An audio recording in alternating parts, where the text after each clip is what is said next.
Thank you, Mr. Chairman. Thank you to the committee. I want to especially thank Mr. Pascrell for your leadership on this issue and bringing it to our attention. The state and local tax is the biggest tax on the middle class. I represent the 6th District of Illinois. It has the 12th highest state and local tax of any congressional district in the country. It is a highly educated, I think 23% of the folks in our district have a postgraduate education. And I am here in no small part because my predecessor, who served on this committee, was widely understood to have sold out his constituents for a tax break to corporations. What those constituents of mine know, and I think what we all in this room and this body know, is that the tax breaks that were provided to corporations at a time of record corporate cash reserves, in order to get a straight party line vote in the Senate, had all sorts of last-minute deductions crammed in there, or cuts crammed in there, as a partial pay-for. The folks in the district understand that. And those folks are now partially paying the price of that unnecessary tax cut, and this was not an accident.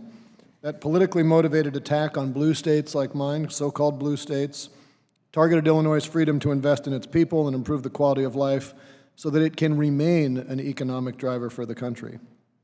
The folks in the district who were angry at election time are now violently angry because they've paid their tax returns and felt the sting.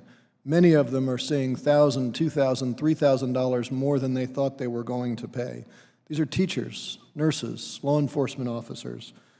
They are angry, and some of them are now ready to leave our state.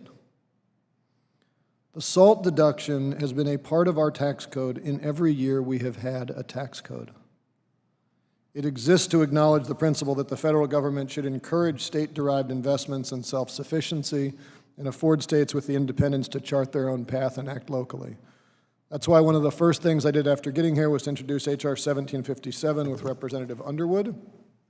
Our bill would provide some tax relief to Illinois' families unfairly harmed by new tax burden by raising the current SALT deduction cap, eliminating the marriage penalty, and adding an inflationary adjustment. I agree we've got to pay for it, and that's fine, but since this exists to partially pay for an unnecessary tax cut, I think we have plenty of room to figure out how to pay for that cost. Our legislation seeks to ease the tax burden, help restore the longstanding concept underlying the SALT deduction that citizens shouldn't have to pay taxes twice.